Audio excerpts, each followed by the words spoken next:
bagaimana proses pengamputasian atau mengamputasi kewenangan desa yang dilakukan oleh Kementerian Dalam Negeri, Kementerian Desa, Kementerian Keuangan. Ini yang harusnya teman-teman kepala desa, perangkat desa itu memperjuangkan itu. Pemilihan kepala daerah 5 tahun, pemilihan DPRD 5 tahun misalnya begitu. Mereka masa jabatannya 9 tahun. Justru ini merugikan. Kalau hasil musyawarah tadi itu tidak sesuai dengan perintah Permendes soal prioritas penggunaan dana desa, maka dana desa itu tidak bisa desa. Assalamualaikum warahmatullahi wabarakatuh. Shalom, Om Swastiastu, Namo Buddhaya, salam kebajikan, merdeka. Merdeka. Hari ini DPC GMNI Yogyakarta mendapatkan kesempatan yang sangat spesial sekali karena kita diperbolehkan untuk bersilaturahmi ke salah satu senior GMNI yang juga kebetulan merupakan direktur sebuah LSM yang sudah melanglang buana di Indonesia ini ya. Ini saya perkenalkan aja, namanya Mas Arif. Itu kalau boleh tahu Mas, itu dulu GMNI-nya di mana Mas? Saya dulu GMNI-nya di APMD. Oh, di APMD ya. Jogja ya Mas? Betul. Itu tahun berapa Mas mulai berorganisasi berdinamika di GMNI? Saya masuk kuliah tahun 2000. Tahun 2000. Kemudian masuk kaderisasi GMNI di 2021. Oh, 2001 sorry. Oh, 2001. 2001. Berarti zaman-zaman angetnya reformasi gitu ya Mas? Yes. Jadi baru mulai masuk. Nah, kalau boleh tahu Mas, ini mungkin sekalian perkenalan dulu untuk LSM-nya itu mungkin bisa namanya apa Mas? Lembaga Strategi Nasional. Lembaga Strategi Nasional. Ya. Terus fokus poin utamanya dari LSM ini membahas mengenai LSM memang fokusnya di desa. Di Ya. desa. Jadi dengan gerakan membangun desa itu membangun peradaban, itu fokusnya. Siap. LSM. Jadi sekalian ini ya pengabdiannya Mas. Pengabdian. Mas Arif juga ya. Nah, itu ada ininya nggak Mas? Ada keterkaitannya sama dulu Mas Arif bergame ini nggak? Iya. Kenapa kok desa gitu?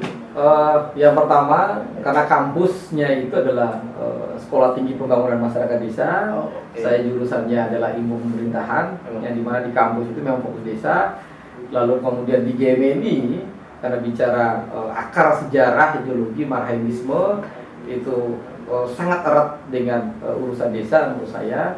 Jadi antara GMNI, saya kuliah di APMD itu punya korelasi yang luar biasa dan itu menjadi pegangan bagi saya di dalam bagaimana membangun gerakan berdesa. Gerakan berdesa. Gerakan berdesa.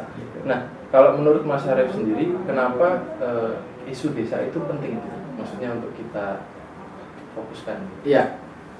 Yang pertama karena saya dikaderkan di GMNI, lalu kemudian mulai mengenal wacana-wacana tentang ideologi, wacana-wacana tentang marxisme khususnya, yang dimana narasi yang saat itu sering kami didoktrin soal bagaimana percakapan dialog antara Bung Karno dengan si Marhen ketika mempertanyakan soal ini sawahnya siapa, ini kerbaunya siapa, ini cangkulnya siapa, lalu kemudian kok kamu tetap miskin. Nah, saya lalu kemudian mengambil sebuah sikap politik ya yang menurut saya di dalam sebagai sebuah intelektual bahwa ketika memperjuangkan isme dari marxisme maka lokusnya itu saya taruh di desa. Itu prinsip yang nilai yang saya perjuangkan. Jadi fokusnya dia. Iya. Nah, ini kita mulai masuk ke isu-isu yang kemarin itu sempat hangat Mas. Ya. Itu mengenai revisi undang-undang desa. Ya. Yang dimana salah satu poinnya itu, poin utama malah, Ya. poin utama revisi itu istilahnya melanggengkan jabatan kepala desa itu dari yang awalnya 6 tahun itu menjadi 9 tahun, dan itu dikali 3 periode Mas. 3 kali periode. Usulannya 3 kali periode. Usulannya 3 kali 9. Nah, itu sebenarnya gimana sih Mas? Apa ya? Pembedahannya itu dari awal mula, asal mula dan lain sebagainya itu gimana? Baik. Jadi sahabat berdesa, ini sahabat GMNI, ini sebuah kehormatan bagi saya karena ada kader-kader GMNI yang punya sense of ya kepedulian memikirkan soal desa, dan tentu ini sebuah kehormatan dan kebanggaan bagi saya. Nah, eh, isu desa ini menjadi sangat penting. Lalu kemudian ketika beberapa waktu yang lalu ada gerakan yang dilakukan oleh kepala desa yang tergabung di dalam baik itu APDESI, Asosiasi Pemerintah Desa, kemudian Persatuan Perangkat Desa, Kepala Desa dan lain-lain yang kemarin sempat melakukan aksi massa besar di Jakarta. Nah, menurut saya aksi ini mengalami proses distorsi soal makna berdesa sesungguhnya, karena terkesan sangat elitis ya, karena memperjuangkan. Elitisnya gimana? Elitis itu mereka melakukan aksi hanya memperjuangkan kepentingan elit kepala desa ya, sehingga terkesan ini menegasikan soal hak-hak dasar masyarakat desa itu. Ini yang secara pribadi maupun secara kelembagaan, saya di Lembaga Strategi Nasional tidak sesuai dengan koridor apa yang kita perjuangkan selama ini ya. Kita ketahui secara historis bahwa memang betul ketika zamannya Soekarno ya, kepala desa itu masa jabatan kan bahkan seumur hidup. Tapi ingat, seumur hidup Mas? Seumur hidup ya. Jadi dia dipilih, tapi ingat Soekarno memberikan diskresi yang sifatnya asimetris, kekhususan terhadap desa itu karena Bung Karno paham betul bahwa zaman itu Bung Karno menempatkan jauh sebelum Republik ini merdeka berdiri, desa itu sudah berdiri duluan. Maka konsep asimetris kekhususan tadi diberikan itu karena Soekarno menyampaikan terima kasih sebenarnya bahwa betapa berjasanya desa, lalu kemudian punya kontribusi terhadap membangun Indonesia. Maka proses itu berjalan. Lalu kemudian ketika Soeharto berkuasa, sistem itu berubah, gitu ya. Ya, sistem itu berubah. Masa jabatan kepala desa, kalau kita mau potret soal isu masa jabatannya, lalu kemudian diganti periodisasinya bahwa ada bahkan cenderung penunjukan dengan masa jabatan itu kurang lebih 8 tahun. Oh, berarti dari zamannya Soekarno ke Soeharto itu mengalami pergantian peraturan ya? Soal itu. Ya, itu dikonkretkan di dalam Undang-Undang Pemerintahan Daerah, yaitu Undang-Undang 579 ya, 574 579 itu. Secara eksplisit memang diatur di sana, tetapi kemudian terkait masa jabatan itu tadi itu kepala desa dulu dicengkram betul oleh kekuasaan ABRI ya. Jadi ABRI Orde Baru lah. Orde Baru. Baru atau dulu istilahnya ABG, ABRI Birokrasi Golkar ya. Jadi kepala desa tadi sebenarnya hanya menjadi bagian dari instrumen kekuasaan Orde Baru. Jadi penyokong powernya presiden waktu itu. Ya, betul. Oke. Terus ini kembali ke masalah yang revisi tadi. Ya. Itu kenapa Mas? Ini kayak apa ya? Istilahnya tuh kemarin tuh kita merasa ini sangat menjadi hal yang sangat kontroversial dan harus dikawal. Nah, menurut Mas itu signifikansinya seberapa? Jadi saya menyayangkan sebenarnya ada beberapa partai politik ya yang hari ini ada di DPR RI, bahkan Komisi 2, lalu kemudian tanpa dasar kajian yang sangat mendalam, kemudian mengakomodir dalam tanda petik hari ini, walaupun proses perubahan itu masih dalam on the process ya. Tetapi kemudian teman-teman di Komisi 2 DPR RI, lalu kemudian ada beberapa partai, kalau kita bisa menyebutkan partai-partai politik seolah-olah tidak berdaya, kemudian mengakomodir dalam tanda petik usulan khususnya klausul mengenai masa jabatan 9 tahun dari kepala desa tadi. Menurut saya ini membunuh hak-hak masyarakat sebenarnya. Kita ketahui bahwa Undang-Undang Nomor 6 Tahun 2014 ada 2 asas penting kalau kita mau membedah secara dalam soal bagaimana status desa itu. Yang pertama adalah asas rekognisi ya. Rekognisi itu apa? Rekognisi itu adalah pengakuan negara terhadap desa. Oke, itu dalam hal aspek sosial, politik, adat istiadat, kebudayaan itu disebutkan gitu. Jadi negara mengakui itu. Kewenangannya diakui sama betul. Negara. Itu di Undang-Undang Desa yang Nomor sekarang? 6 tahun 2014. Oke. Gitu. Nah, namun demikian kewenangan yang begitu banyak sebenarnya yang sudah diakui melalui asas rekognisi serta asas subsidiaritas. Asas subsidiaritas itu memberikan legitimasi kepada pemerintah pusat bahwa pentingnya ya memasukkan desa itu dalam nomenklatur APBN, ya. Desa dimasukkan Dalam nomenklatur APBN, maka muncullah dana desa, Oh, iya, yaitu dana bagian desa, komitmen Mas. tadi itu. Jadi bukan hanya pengakuan secara politik, tetapi dalam konstruksi politik anggaran kita itu diwajibkan 10% di APBN itu dibentuk dalam nomenklatur alokasi dana desa yang setiap tahun gitu ya. Itu sangat besar. Sangat besar. Sebenarnya, Mas. Rata-rata ada yang 1 miliar per desa itu. Oke. Tapi bukankah itu suatu kemajuan juga, Mas? Untuk negara itu kayak memberi istilahnya namanya gimana? Iya, menurut saya undang-undang desa yang kemudian di dalamnya mengatur dua hal tadi, pengakuan negara terhadap desa dengan kalau di rincian kewenangan ada seratusan kewenangan Iya. yang harus diakui negara. Tetapi kalau bicara konteks revisi hari ini, ya harusnya narasi yang dikedepankan adalah bagaimana proses pengamputasian atau mengamputasi kewenangan desa yang dilakukan oleh Kementerian Dalam Negeri, Kementerian Desa, Kementerian Keuangan. Ini yang harusnya teman-teman kepala desa, perangkat desa itu memperjuangkan itu. Maksudnya tadi amputasi ya? Ya. Amputasinya itu kayak gimana, Mas? Dari ini kan ada sebenarnya kan kalau waktu itu saya melihat Ya. undang-undang desa yang sekarang ini sebenarnya sudah cukup upgrade juga. Ya. Tapi proses amputasi ini maksudnya seperti apa? Jadi begini, kalau baca Undang-Undang Nomor 6 itu di sana dikatakan yang bertanggung jawab untuk melaksanakan Undang-Undang Desa adalah Menteri Desa. Titik. Ya. Menteri Desa aja. Menteri Desa aja. Di undang-undang yang sekarang. Undang Nomor 6 Oke. 2014. 2014. Tapi prakteknya adalah ini digado-gado. Menteri Desa, PDT dan Transmigrasi, ya. Ini menurut saya ini sudah proses mengamputasi tadi itu. Yang kedua adalah kalau teman-teman kepala desa, perangkat desa real memperjuangkan desa dalam konteks revisi undang-undang desa ini harusnya mengembalikan rohnya. Rohnya seperti apa?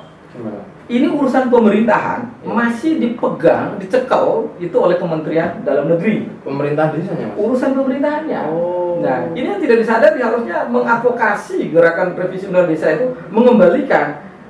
Nah, ini urusan pemerintahannya ada di Kementerian Dalam Negeri, urusan pembangunannya ada di Kementerian Desa, urusan keuangannya ada di Kemenkeu.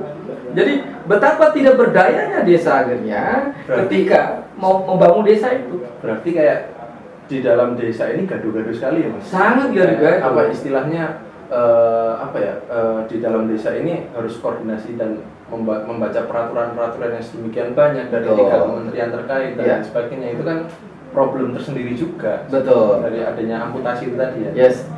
Sehingga saya menilai bahwa mau masa jabatan mau 20 tahun kali 3 periode pun selama konstruksi cara berdesa yang hari ini prosesnya itu terjebak pada administrasi dan teknokrasi, maka kepala desa itu tadi hanya menjadi jabatan administratif karena kewenangannya tadi sudah dipecah-pecah gitu. Oh, jadi seharusnya kalau saya tahu kan saya waktu kecil itu diajarin kayak misalnya desa itu memang kepala desa itu kan sebagai pamong, Ya, sebagai istilahnya pengayom dan lain sebagainya. Itu malah sekarang maknanya direduksi. Betul. Itu secara realitasnya seperti itu. Padahal Betul. undang-undangnya sebenarnya udah lumayan. Sudah lumayan Udah sebenarnya, lumayan. walaupun harus ada beberapa perbaikan. Nah, Nah, ini penting soal komitmen negara menurut saya pemerintah hari ini. Jadi saya justru merasa prihatin sebenarnya. Ada banyak kepala desa juga akhirnya curhat ke kami, kemudian menyatakan bahwa yang tidak hadir di aksi kemarin kami tidak sepakat dengan tuntutan itu, gitu ya. oh, bentar Mas. Ya. Ini menarik. Ya. Kepala desa curhat ke Mas Arif. Ya. Ini aku tadi lupa ngomongin. Nah, aslinya ini Mas Arif ini di LSM ini udah istilahnya menggarap ya, mengerjakan sekitar 3.000-an desa lebih ya, Mas, Ya. selama 20 tahun ini berjalan. Betul. Nah, itu yang kira-kira kan itu pasti jaringannya luas. Ya. Nah, terus yang ini istilahnya aspirasi-aspirasinya ke Mas Arif itu apa? Ya. Jadi kalau dilihat kemarin misalnya aksi kemarin kan mayoritas memang kepala desa yang dari Jawa, Pulau Jawa ya. Walaupun ada juga beberapa yang dari luar Jawa, tapi mayoritas Jawa kayak begitu. Jawa adalah Nah, kunci misalnya. Betul. Nah, ini beberapa kepala desa yang saya dampingi dari luar Jawa, ya, itu curhat kami nggak sepakat sebenarnya. Bahkan kami ini dibully oleh warga gara-gara aksi dari sebagian kepala desa kemarin. Dibully gimana kan begitu? Menarik ini Mas. Ya. Maksudnya jadi kepala desa yang kemarin itu datang ke Jakarta Yes. yang berbus-bus rombongan-rombongan itu waktu balik ke desa Ya. dia malah dibully sama warga Dibully sendiri. sama warga desa. Oh, ini di daerah mana aja Mas? Di satu desa, di satu daerah toh atau mungkin di beberapa daerah lainnya? Oh, saya kira istilah desa baik di Jawa, luar Jawa, ada yang di NTT, kemudian di Sulawesi, di Maluku, Papua, kemudian mereka akhirnya galau gitu. Galau artinya begini, ketika berhadapan dengan warga, lalu kemudian mereka tidak percaya diri karena tuntutan mereka, narasi yang dimunculkan itu adalah narasi soal kepentingan elitis mereka, soal masa jabatan. Kepentingan politik aja. Iya, nasib warganya tidak diperjuangkan. Harusnya aksi yang ribuan orang kemarin itu memperjuangkan soal hak-hak dasar warga desa, itu baru keren, kan begitu. Maksudnya hak dasar itu kayak mungkin kewenangannya juga ya Mas? Kewenangannya. Kewenangan desa yang Betul. tadi diakui itu lebih direalisasikan lah. Yes, ya ini yang menurut saya paradoks ya, anomali dari proses gerakan berdesa hari ini yang dilakukan oleh kawan-kawan kepala desa gitu ya. Nah, sehingga dalam kondisi situasi hari ini, jadi menjadi sangat penting saya kira ada proses konsolidasi demokrasi yang dilakukan oleh warga desa, kemudian tokoh-tokoh desa beserta pemerintah desa untuk menelaah secara jujur sebenarnya seberapa penting sih sebenarnya usulan soal revisi undang-undang desa ini, khususnya di klausul masa jabatan, ya. Masa jabatan. Kami di Lembaga Strategi Nasional terkait masa jabatan ini ada beberapa catatan penting ya sebenarnya. Ini Ya. intinya nih. Intinya. Gimana nih Mas? Ada beberapa catatannya nih Mas. Yang pertama adalah kalau masa jabatan ini diambil periodisasinya 9 tahun, ya, dalam konteks teknokrasi anggaran dan administrasi perencanaan pembangunan, kalau kita baca Undang-Undang 25 tentang Sistem Perencanaan Pembangunan Nasional atau dikaitkan dengan Undang-Undang Keuangan Negara kita, Undang Nomor 1 tentang Hubungan Keuangan Pusat dan Daerah, siklus perencanaan keuangan pusat itu kan 5 tahun periodisasi setiap tahun. Iya. Oke. Misalnya APBN, APBD itu 5 tahunan. 5 tahunan. Lalu kemudian desa tiba-tiba punya peta roadmap-nya ini sehari ini saja 6 tahun ada gap. Ya. Misalnya APBN sudah tutup buku ya di tahun kelima. Nah, atau sekarang desa itu lagi proses penyusunan APBD yang APBN-nya tadi sudah close misalnya begitu. Sehingga ini yang membuat tidak sinkronnya dalam perspektif demokrasi atau administrasi keuangan negara itu tidak ketemu. Apalagi 9 tahun. Iya, jadi kayak mungkin aneh juga ya Mas secara manajemen keuangan negaranya gitu. Ya. Masa ini negara ini 5 tahun tapi organ-organ paling bawah desa itu malah mengaturnya itu secara 9 tahun. 9 tahun. Yang hari ini existing 6 tahun ya. Itu yang pertama. Yang kedua, kalau ditinjau dalam aspek politik dengan tuntutan 9 tahun tadi itu justru menurut saya ini merugikan kepala desa sendiri. Kenapa saya bilang merugikan? Gimana tuh, Mas? Bahwa proses merit politik ya, kaderisasi politik yang dari desa tadi itu justru menutup peluang mereka di dalam arena politik yang lebih tinggi misalnya. Contoh misalnya begini, masa jabatan 9 tahun.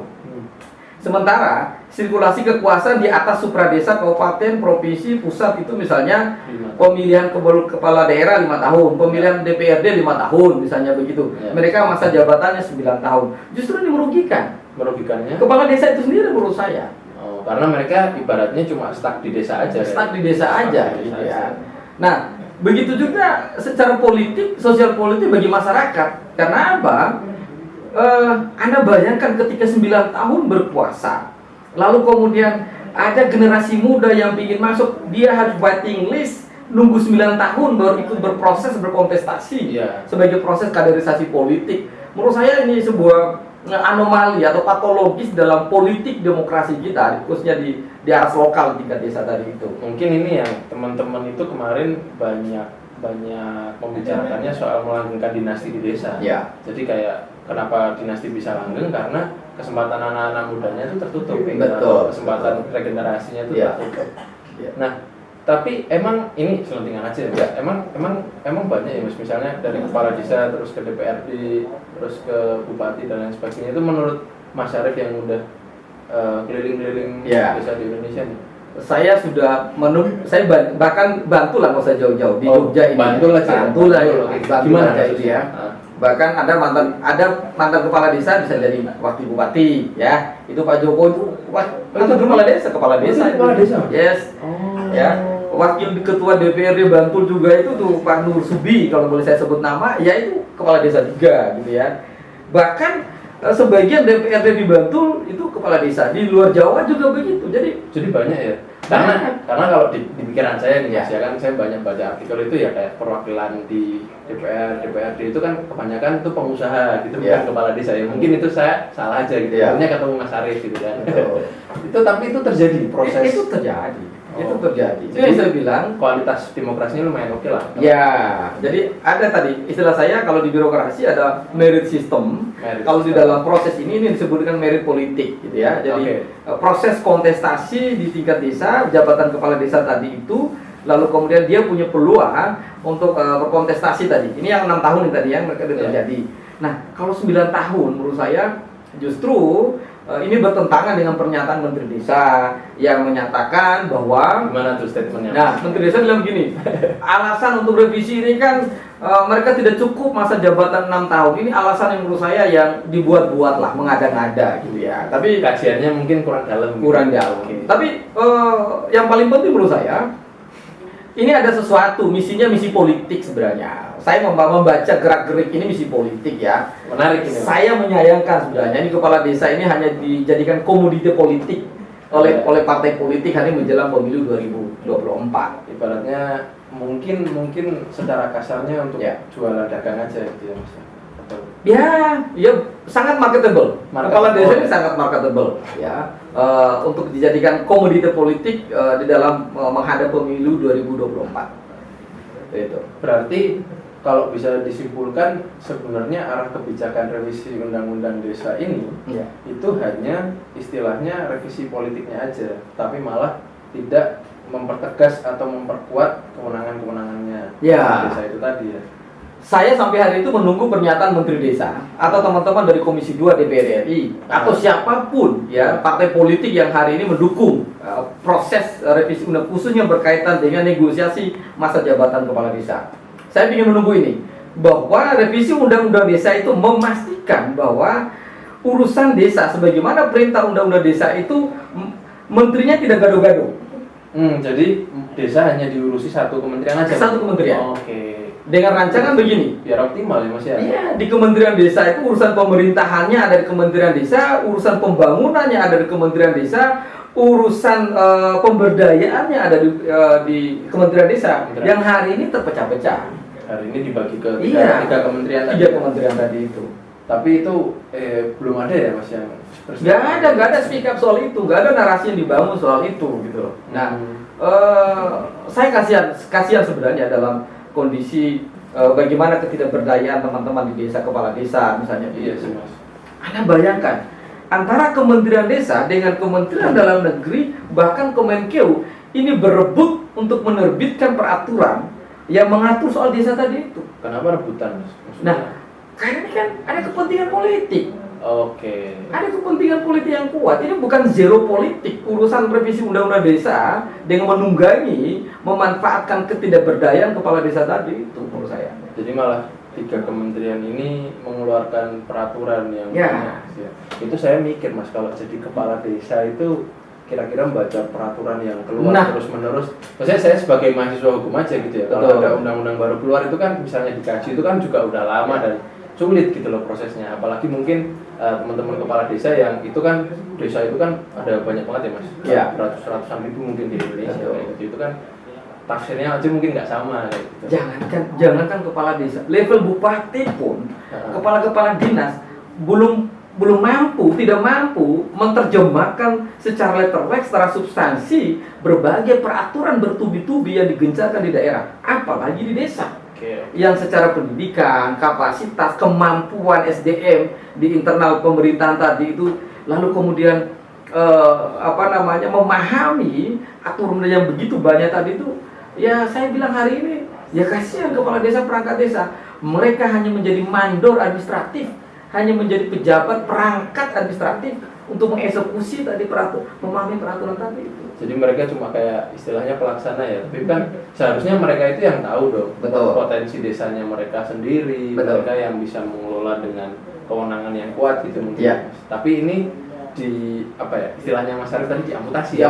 Diamputasi Ya. oleh berbagai peraturan kementerian-kementerian. Ya.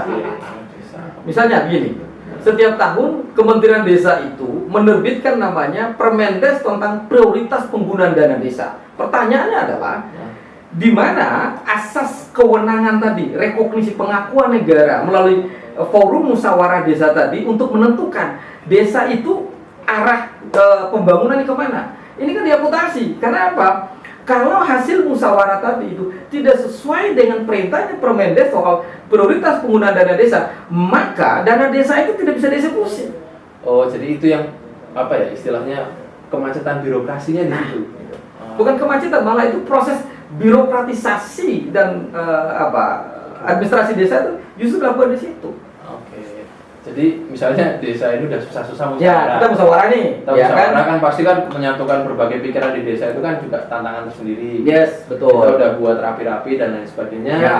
Ibaratnya desa dan perangkatnya itu kan yang paling tahu lah. Betul. Tentang potensinya dan lain sebagainya dimasukkan ke dalam hasil musyawarah. Tapi kalau itu tidak sesuai dengan, ya nggak bisa dieksekusi. berarti Nggak bisa dieksekusi. kalau nggak bisa dieksekusi dana-dana dan lain sebagainya itu Ya nggak bisa dipertanggungjawabkan akhirnya, nggak bisa jalan. Misalnya begini, kita musyawarah, kita menetapkan desa kita hari ini dikatakan hasil musyawarah semua dusun-dusun sampai bawah ke Musdem ditetapkan, oh kita fokus bagaimana menjadikan desa kita lumbung ternakan atau lumbung pangan. Ya. Oke. Desa kan potensinya Potensinya itu tidak jauh-jauh dari situ. ya. Tetapi begitu di input disesuaikan di dalam Siskodes, sistem keuangan desa yang aplikasi itu yang notabene acuannya adalah Permendes soal prioritas dana desa, maka musyawarah tadi itu muspro, dia tidak bisa diaplikasikan apa? Nanti sudah ada bagian dana desa tadi itu untuk infrastruktur sekian persen, lalu kemudian untuk ketahanan pangan sekian persen, lalu dibagi-bagi habis. Lalu pertanyaannya adalah mengapain musyawarah desa? Kalau hanya sekedar memasukkan template prioritas dana desa tadi. Jadi ini menurut saya membunuh hakikat berdesanya melalui Permendes tadi itu. Oke, itu satu sisi juga ya Mas. Ya. Tapi mungkin saya barusan kepikiran aja sih Ya. Mas. Ketika misalnya desa diberikan kewenangan yang kuat gitu, Ya. dan dengan adanya mungkin istilahnya dana dukungan dari pusat Ya. dan sebagainya, itu nanti akan merembet ke masalah korupsi di desa dan lain sebagainya nggak sih Mas? Menurut Mas Arief kira-kira gimana? Menurut saya bahwa korupsi itu terjadi di desa itu bukan soal berapa besar anggaran yang diberikan. Karena begini, desa itu sederhana sebenarnya. Makanya definisi desa itu kan dia komunitas sebenarnya. Tidak dilihat sebagai government secara utuh, pemerintahan. Dia adalah komunitas yang berpemerintahan kalau istilah kami kan begitu. Ya. Nah, kenapa? Kan di desa itu kan trust. Yang pertama itu adalah kepercayaan sebenarnya. Basic menjalankannya trust. Gitu ya. Trust, ya. Lalu kemudian korupsi itu terjadi karena keruwetan birokrasi tadi itu, banyaknya aturan-aturan tadi sehingga mereka melakukan siasat. Nah, siasat ini kemudian kadangkala juga kalau kepala desanya cerdas itu bisa jalannya bagus. Tetapi kemudian untuk menutupi, Anda tahu nggak, misalnya gini, kepala desa itu ada beberapa daerah, misalnya di NTB, pemilihan kepala desa itu butuh anggaran yang luar biasa besar. Besarnya itu Bisa sampai ratusan, 500 bahkan 1 M. Bahkan Itu ada di Jawa Barat desa sudah sampai segitu Mas? sudah sampai segitu. Di Bogor itu saya pernah riset di sana, bahkan untuk maju kepala desa itu di atas 1, 2 sampai 3 M mau maju kepala desa, Anda bayangkan. Ya mungkin kan kita tadi ini udah ngobrol banyak lah ya soal arah kebijakan, arah revisi, terus mengapa kita harus mengawal ini dan lain sebagainya. Itu. Nah, kalau menurut Mas Arif sendiri nih, sebagai, saya anggap ini expert ya, yang sudah ngurusin berbagai ribuan desa di Indonesia ini, terkait dengan revisi ini, pandangannya Mas Arif soal solusinya itu bagaimana? Jadi begini, yang pertama adalah teks dan narasi revisi ini harus dikembalikan kepada rel yang sesungguhnya, dalam rangka bagaimana memperkuat ya civil society, memperkuat kelembagaan desa, memperkuat hak-hak dasar masyarakat desa. Itu yang paling penting ya. Jadi bukan soal kontestasi dan bukan, politiknya aja. menurut saya itu terlalu elite culture, terlalu elitis ya. Kalau kemudian walaupun ya itu sesuatu yang penting juga, tetapi maksud saya adalah revisi ini harus ditaruh menjadi bagian dalam gerakan berdesa, yaitu gerakan membangun peradaban ya, dengan menarik sumbu filosofis maupun yuridisnya melalui pasal 18 Undang-Undang Dasar kita sebagai dasar rujukan pembentukan Undang-Undang Nomor 6 tadi itu, hingga muncullah asas pengakuan negara. Saya ingin mengkomparasikan sederhana. Kalau di Undang-Undang 23 itu bicaranya ke desa itu, ke daerah itu adalah desentralisasi, pembagian sebagian urusan pusat ke pemerintah daerah, baik provinsi maupun ke desa. Sedangkan di Undang-Undang Nomor 6 narasinya tidak ada kata desentralisasi, adanya adalah subsidiaritas dan rekognisi, pengakuan negara terhadap desa. Nah, harusnya kalau bagi teman-teman yang ingin mendorong revisi Undang-Undang Desa ini menerjemahkan secara substansial apa saja sih di dalam proses pengelolaan gerakan berdesa tadi itu untuk membangun peradaban desa tadi itu, dengan menerjemahkan kembali soal pengakuan negara terhadap desa tadi itu, soal pengakuan rekognisi tadi. Ya, asas rekognisi. Jadi di dalam Undang-Undang Desa itu yang diakui itu bukan kepala desanya, bukan hanya perangkat desanya, bukan hanya BPD-nya, itu pengakuan negara sebagai self-government community sebenarnya. Self-government community itu yang substansi artinya dibuat, sehingga pokok-pokok pikiran di dalam revisi Undang-Undang Desa tadi membicarakan, mendialogkan soal bagaimana hak-hak dasar secara ekonomi masyarakat desa, hak-hak dasar dalam perspektif sosial kebudayaan, bagaimana hak masyarakat adatnya seperti apa, kan begitu. Lalu kemudian baru bicara soal kontestasi politik lokalnya desa tadi, dengan katakanlah menarasikan soal masa jabatan. Ini tadi aku potong sebentar ya Mas. Tadi kan Mas Arif menyebut solusi pertama dari revisi ini harusnya fokus kepada pembangunan peradaban yang ada di desa. Nah, terus saya tuh tiba-tiba kepikiran aja gitu Mas. Bung Hatta itu pernah ngomong soal bagaimana Indonesia ini bukan hanya obor-obor besar aja yang hanya ada di Jakarta atau mungkin kota-kota besar lainnya gitu. Tapi malah justru Indonesia ini akan terang ketika lilin itu menyala satu persatu gitu, dan lilinnya itu ibarat desa lah gitu, desanya itu menyala satu persatu kayak gitu. Itu kaitannya ke situ juga ya Mas, sekali ya Mas. Ya, jadi apa yang disampaikan Bung Hatta saya kira sangat relevan dalam konteks hari ini. Termasuk menurut saya pernyataan Bung Hatta tadi itu kalau ditarik di dalam konsep bagaimana revisi Undang-Undang Desa itu bisa sangat kontekstual menurut saya. Nah, Soekarno juga sudah mengingatkan sebenarnya bahwa dalam sejarah membangun bangsa ini selalu mulai dari pentingnya nation character building, kemudian membangun karakter kebangsaan, lalu kemudian yang saya terjemahkan selama saya ber-GM ini, kemudian di dalam lembaga strategi nasional dengan mendorong gerakan membangun desa tadi, membangun peradaban. Lalu Bung Karno di dalam pidatonya berapi-api mengatakan bahwa nasionalisme kita itu dibangun berdasarkan semangat etnonasionalisme di dalam konteks etnonasionalisme. Artinya Soekarno ingin mengatakan demikian kalau dalam hari ini misalnya, bahwa pengakuan Soekarno soal keberadaan kelompok-kelompok masyarakat adat, lalu kemudian kultur, perbedaan tadi di desa-desa tadi itu, menurut saya ini menjadi basis dalam konsolidasi politik, konsolidasi ekonomi kita sebenarnya. Itu yang dilakukan hari ini, kemudian mencoba diterjemahkan di dalam undang-undang desa kalau kita baca dengan asas rekognisinya. Ya. Nah, sehingga kalau ditanya kemana sesungguhnya revisi undang-undang desa, apa resolusinya? Jadi menurut saya Satu tadi peradaban. Membangun peradaban tadi itu. Ya. Lalu kemudian secara administratif dan teknokrasi saya kira kembalikanlah roh undang-undang desa tadi itu soal asas rekognisi pengakuannya tadi itu ya. Kewenangan tadi itu paling pokok sih Mas. Paling pokok Juga, ya. harus utuh gitu loh. Jangan diamputasi gitu. Nah, yang berikut adalah tadi soal pentingnya membangun ekonomi. Ya. Membangun ekonomi. Jadi jangan dibarter seolah-olah pengakuan negara tadi itu hanya semata-mata dibarter dengan adanya alokasi dana desa, DD maupun ADD. Itu menurut saya itu sesat pikir atau kelirumologi dalam kita memahami relasi negara tadi dengan desa tadi itu ya. Itu terlalu hipokrit memahami relasi state dengan desa tadi itu ya. Nah, yang ketiga saya kira bahwa ini yang dikampanyekan.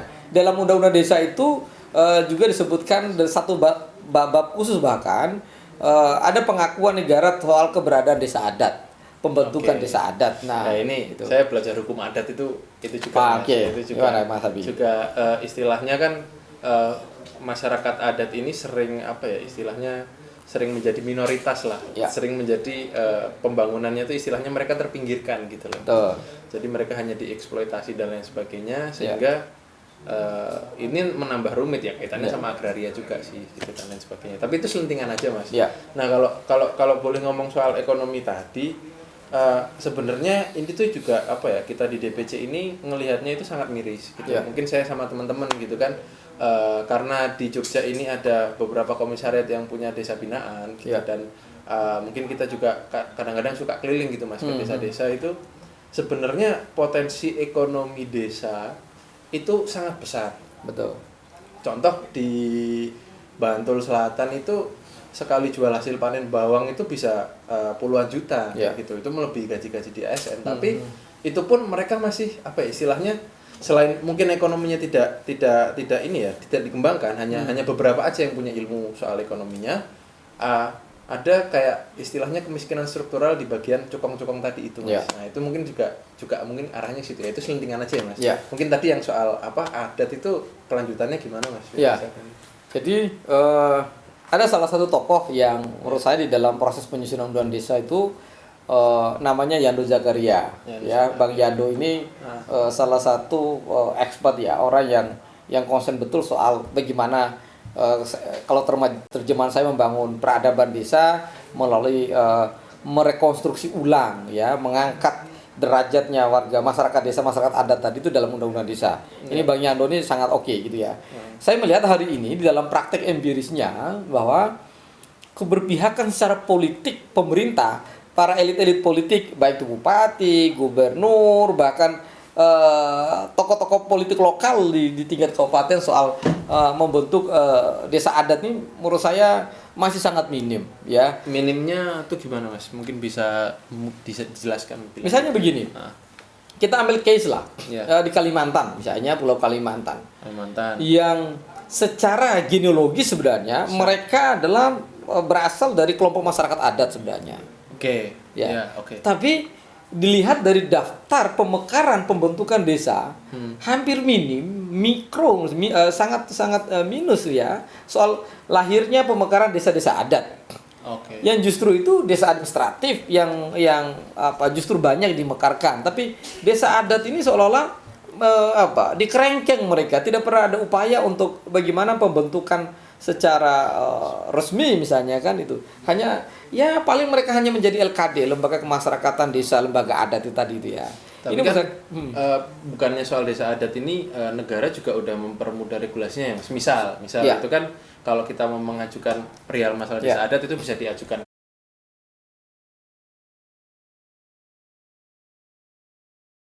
istilahnya insight lain karena kan di lapangannya kita nggak tahu Mas. Itu baru di teori aja gitu. Jadi kalau dalam undang-undang desa itu bahkan diatur ya masyarakat, lalu kemudian pembentukan desa itu kan boleh dilakukan oleh masyarakat lalu kemudian prosesnya itu juga tentu dibantu difasilitasi oleh pemerintah daerah bupati, kemudian DPRD itu punya fungsi strategi saya kira, bagaimana mengakomodir, mengagitasi, memfasilitasi kepentingan lembaga atau masyarakat adat di daerahnya. Ini kan itu contoh. Saya juga di NTT misalnya, saya asli orang NTT. Lalu kemudian yang kami di NTT masyarakat adatnya cukup kuat, tapi pembentukan desa adat sampai minim sekali gitu.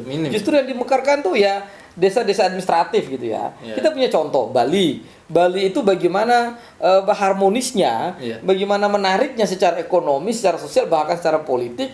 Ada desa administratif, desa negaranya, ada desa adatnya. Yang secara kewenangannya ini dilakukan pembagian urusan yang menarik banget. Dan masyarakat bisa hidup berdampingan di soal itu. Dan mungkin Bali menariknya mereka memaksimalkan desa adat menjadi potensi pariwisata juga. Yes, itu betul. Kan ini ya Mas, salah satu hal yang ya menurut saya itu luar biasa. Iya. Gitu. Ada banyak saya kira kekuatan-kekuatan tadi. Jadi sehingga kenapa saya kemudian cenderung di dalam revisi Undang-Undang Desa juga ini mementingkan hak-hak masyarakat tadi itu, bukan hak-hak soal haknya kepala desa atau perangkat desa gitu kan. Tetapi ayo dong kita sama-sama mendorong, membangun peradaban, salah satunya tadi itu ya. Bagaimana desa ada masyarakat adat terlembagakan, bukan hanya sebagai lembaga adatnya, tetapi kemudian dia menjadi bagian dalam self government community tadi itu di dalam desa adat tadi itu. Iya, tapi mungkin ini saya pandangan orang awam aja, Mas. Kalau salah mungkin mohon dikoreksi. Mungkin kan setahu saya kalau misal satu wilayah itu sudah resmi menjadi desa adat yang ada sertifikat. Ini kan istilahnya kalau orang melakukan bisnis orang luar, melakukan bisnis di daerah itu kan akan semakin sulit gitu karena posisinya desa adat itu dilindungi lah dan lain sebagainya. Jadi mungkin asumsi saya nih di desa-desa adat ini nggak berkembang karena ada kepentingan pebisnis juga mungkin ya, saya nggak tahu. Menurut Mas Arief gimana? Ya, sepengetahuan dan sepengalaman saya mendampingi masuk ke desa-desa lembaga adat tadi, memang ada upaya politik lokal, elit politik lokal dan oligarki lokal itu yang secara masif memang gitu ya. Contoh misalnya, saya membayangkan bagaimana perebutan resource secara ekonomi antara masyarakat adat, lembaga adat di Kalimantan dengan para korporasi besar misalnya begitu. Korporasi besar nih kalau Kalimantan kan mungkin tambang gitu ya Mas. Tambang, perhutani, yang sawit dan lain-lain kan begitu. Itu kan luar biasa. Dan saya kemarin diskusi dengan beberapa para politisi, tokoh adat yang dari Kalimantan Tengah bahkan Kalimantan Barat itu menyampaikan betapa tidak berdayanya kepala desa, pemerintah desa ketika dihadapkan dengan korporasi besar. Mereka hanya konsepnya itu posisinya adalah mendapatkan posisi tawar yang sangat minor. Bargainingnya sangat rendah. Sangat rendah. Kemarin itu berbagai video dokumentasi mungkin di Papua itu soal food estate lah nanti ada kaitannya ke situ, itu juga menunjukkan bahwa ya masyarakat asli di sana tuh istilahnya diakali secara hukum. Betul. Ya gimana kan mereka juga mungkin susah juga mengakses istilahnya tafsir hukum. Jadi kan mereka mungkin nggak tahu. Bargain aja mungkin mereka belum tahu kalau mereka punya bargain gitu loh. Betul. Nah, itu. Saya membayangkan wilayah-wilayah yang strategis yang lembaga adatnya begitu kuat Kalimantan, kemudian Papua, NTT, sebagian dari NTB misalnya, Sulawesi, Maluku misalnya. Lalu kemudian ada sebuah gerakan yang menurut saya menerjemahkan tadi pernyataannya Bung Hatta maupun Bung Karno soal semangat etnonasionalisme dengan memastikan bukan hanya proteksionis tetapi kemudian proses melembagakan lembaga adat menjadi bagian di dalam struktur kekuasaan lokal tadi dengan pemerintah memfasilitasi pembentukan desa adat. Menurut saya ini kekuatannya yang luar biasa sehingga masyarakat adat tadi punya posisi tawar atau istilahmu tadi bergandeng posisi ketika ada proses eksploitasi, eksplorasi yang secara ekonomi merugikan desa. Nah, lembaga adat ini kan paling mereka hanya dimintai melegitimasi, tanda tangan dan lain begitu minor akhirnya gitu. Karena tidak punya posisi tawar yang kuat secara di dalam narasi ketatanegaraan kan akhirnya begitu. Betul. Iya sih Mas. Juga ya kalau saya boleh sharing ya Mas.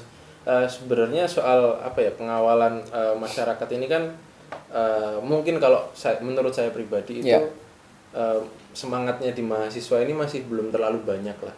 Kayak mungkin ada beberapa universitas yang sudah advance ya, Ya. punya sistem KKN dan lain sebagainya, tapi dia itu mungkin hanya dimaknai oleh mahasiswa-mahasiswa itu sebagai istilahnya menggugurkan kewajiban SKS-nya mereka. Nah, ini catatan penting itu. Nah, padahal ya desa ini kan tadi Mas Arief bilang ekonominya ada, Ya. secara peradaban ada, bantu orang banyak dan lain sebagainya kayak gitu. Itu sebenarnya juga potensi yang menurut saya nggak bisa dipandang sebelah mata. Ya.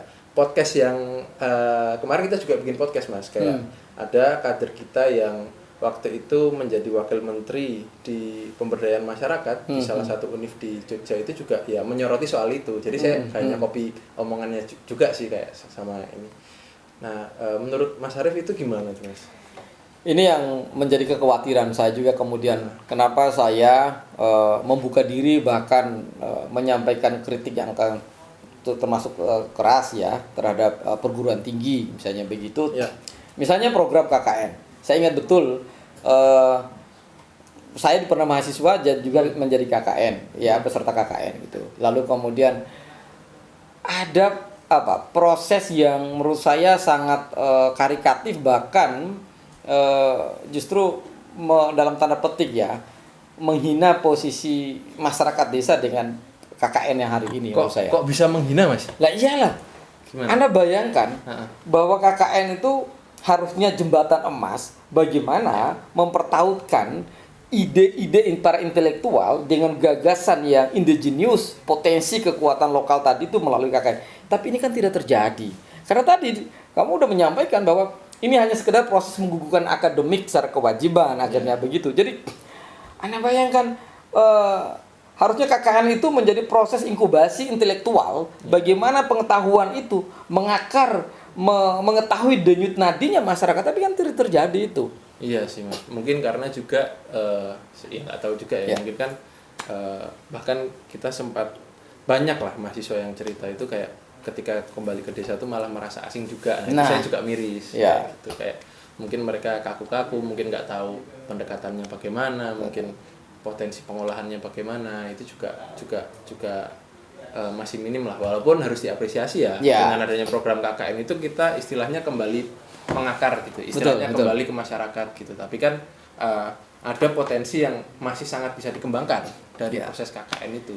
Itu yang dikritik oleh almarhum Konsley ya, salah satu senior kita legend, di GMNI legend menurut saya. Mas Koni. Ya almarhum itu di dalam disertasinya disertasinya itu menyampaikan soal jalan ketiga, intelektual jalan ketiga.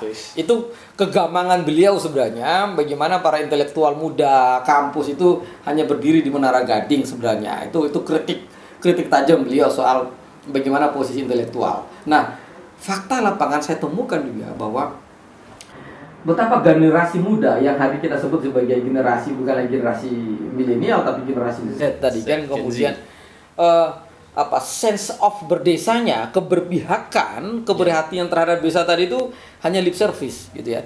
Okay. Jadi ini lebih keras ini omongan dari saya, lip service saja gitu. Bahkan saya temukan ada mahasiswa generasi muda intelektual ketika disebut dia tidak pernah mengakui bahwa dia anak desa gitu loh. Selalu sebutnya itu urbanistik. Dari mana? Dari kota ini. Padahal itu dari pelosok.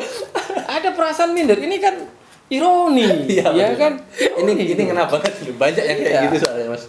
Kalau ditanya dari mana? Oh, saya dari kota. Padahal dia dari Udik, memang dari kampung. Kenapa kemudian merasa? Saya kalau ditanya dari mana? Saya dari pelosok di Flores sana, di Manggarai pesisir pantai sana, yang dulu listriknya nggak ada, sumber airnya susah.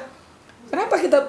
Ini kan ada proses yang menurut saya kita mengalami kehilangan generasi yang kemudian sudah tercemar menurut saya ya. Terus pengalaman saya itu sudah tercemar dengan pergaulan yang hedonis, yang urbanistik sehingga dia kehilangan identitas diri mungkin generasi muda gitu. Pride-nya hilang ya, kebanggaannya itu hilang mungkin. Betul. Jadi beberapa waktu lalu sempat viral ya. Ada mahasiswa S2 Gajah Mada kemudian dia memilih untuk menggeluti dunia yang mungkin dihina bagi semua orang, mengelola sampah menurut saya.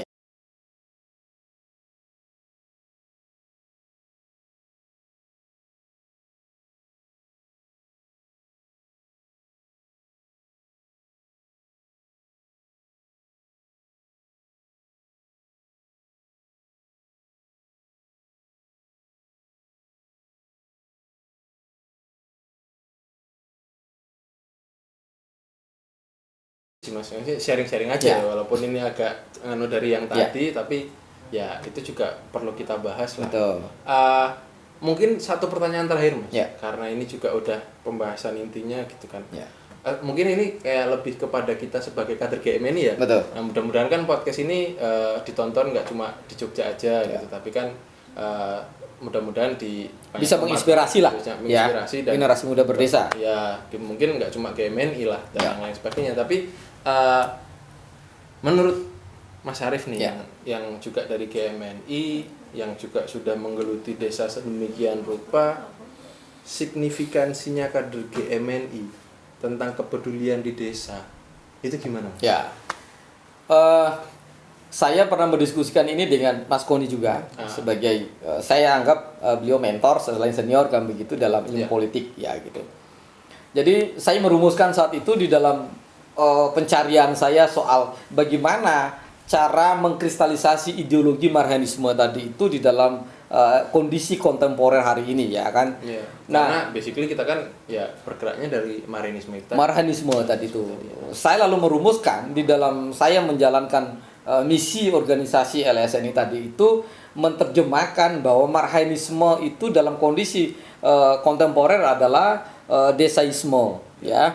Okay. Ini menjadi perdebatan. Kok ada yang menanyakan, bahkan Mas Koni sempat diskusi sama saya bahwa kenapa mensimplifikasi? Apa maksudmu? Saya menjawab bahwa ini soal pilihan jalan berideologi. Ketika kita mengalami pada fase gray area, kemana kemudian generasi kader-kader GMNI ini untuk melakukan berkontemplasi dalam situasi politik ekonomi hari ini, maka saya menemukan jalan bahwa untuk mempraktekkan secara empiris gagasan marhanisme itu adalah di dalam gerakan berdesa. Maka saya merumuskan adalah desaisme itu menjadi jalan lain di dalam menjalankan visi ideologi dari marhanisme.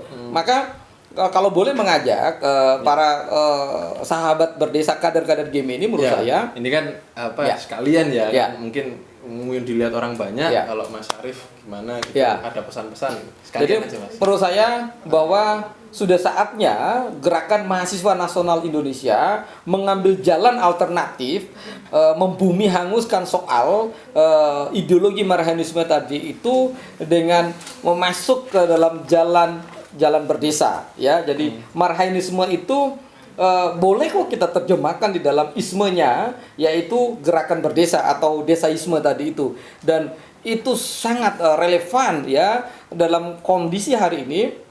Sehingga kalau Mas Koni di dalam intelektual itu sebagai jalan alternatif ya kan begitu, maka kader-kader GMI ini ya kita harus mengambil arena ini gitu ya. Jadi kita tidak boleh hanya menjadi penonton di dalam diskursus ya soal wacana-wacana internasionalisme kemudian nasionalisme. Kenapa kemudian kita tidak masuk pada satu peta jalan tersendiri, sehingga Anda bayangkan ini ada 74 ribuan desa di seluruh Indonesia. Dan kemudian dia menjadi basis di dalam pergerakan sosial, ekonomi ya. Kemudian kalau game ini ada pada jalur ini, saya kira sungguh dahsyat. Kita bisa mempraktekkan nilai-nilai dalam prinsip-prinsip dari ideologi marhanisme tadi itu. Itu menurut saya yang saya coba tawarkan ya. Dan saya sudah menjalankan sekitar 20-an tahun ini bagaimana menjalankan isme dari marhanisme tadi ke dalam isme desaisme tadi. Iya, intinya kan ini penawaran gagasan Ya, aja untuk betul. bahan diskusi lah. Betul. Teman-teman. Mungkin Mas ini apa ya? Mungkin kan mudah-mudahan juga ini kan harapan kami di DPC GMNI Yogyakarta itu kan menginspirasi teman-teman GMNI lah. Mungkin se-Indonesia atau mungkin ya beberapa yang ini yang nonton. Tapi kan pada intinya kalau ada teman-teman GMNI yang dari luar Jogja main ke sini boleh kan ya? Boleh, saya terbuka. Ya Anda mau magang di sini, prinsip saya bahwa LSN itu tempat inkubasi intelektual berdesa. Jadi intinya kalau ada teman-teman atau mungkin ada kader-kader GMNI di luar sana gitu yang mau, atau bukan hanya kader, tapi orang yang atau mahasiswa atau generasi muda yang ingin mengenal desa, mengenal GMNI, kita terbuka. Intinya yang mau belajar dan mau fokus mengenai isu desa bisa nih datang ke Mas Arief, diskusinya di Jogja. Nanti tanya-tanya aja gitu ya Mas ya. Boleh. Tanya, sharing ilmu dan mungkin magang di sini pun boleh. Magang di sini boleh. Ini kan menariknya kader-kader GMI Jogja itu kan nggak cuma dari Jogja aja kan. Betul. Maksudnya banyak juga yang dari Indonesia Timur. Indonesia Timur. Nah barusan ini kita juga diskusi sama Mas Arif, ada kader dari NTT gitu, Mas ini di desaku ini mau jual kopra nih Mas misalkan. Itu kan satu contoh pengabdian nyata ya. Mungkin masih dibilang kecil tapi kan ya kalau nggak gitu kan kapan kita mulai lagi Mas gitu. Betul. Mungkin itu sih. Kalau Mas Sarif ada closing statement juga boleh banget sih. Oke. Terakhir untuk menutup soal kita pada malam hari ini Ya. dari sisi ini. Jadi terima kasih Bung Abi selaku Ketua DPC GMNI yang mau berkontemplasi dalam isu-isu desa ini. Jadi ini kehormatan sekali lagi, kebanggaan bagi saya sebagai kalau dianggap senior atau menjadi bagian di dalam gerbongnya Gerakan Mahasiswa Nasional Indonesia itu. Jadi sudah saatnya generasi muda, generasi Z hari ini yang diklaim sebagai generasi yang terbaik ya untuk kembali ke desa, melakukan sebuah gerakan membangun peradaban desa. Jadi apa yang Anda cari semua ada di desa. Nah, yang tidak ada di desa hari ini adalah generasi-generasi muda, generasi-generasi intelektual bagaimana memanfaatkan, mengelola berbagai potensi desa tadi itu menjadi sebuah kekuatan. Ya. Data terakhir ya bahwa Bank Dunia atau beberapa negara maju mulai mengkhawatirkan tentang Indonesia. Kenapa kita dihajar COVID, kemudian ekonomi kita tidak goyang? Anda tahu kenapa? Karena kekuatannya ada di desa. UMKM kita ada di desa. Kenapa? Hari ini UMKM orang-orang desa kita bikin pisang goreng tidak laku, bisa jual tempe, jual bakpao dan lain karena tidak pakai sistem rapat umum pemegang saham. Itu kekuatan kita dan itu ada di desa. Jadi generasi muda khususnya teman-teman, ayo kembali ke desa karena membangun desa adalah membangun peradaban. Terima kasih. Indonesia. Terima Membangun kasih Mas Indonesia. Arif, kehormatan. Salam terakhir, merdeka. Merdeka. Ya.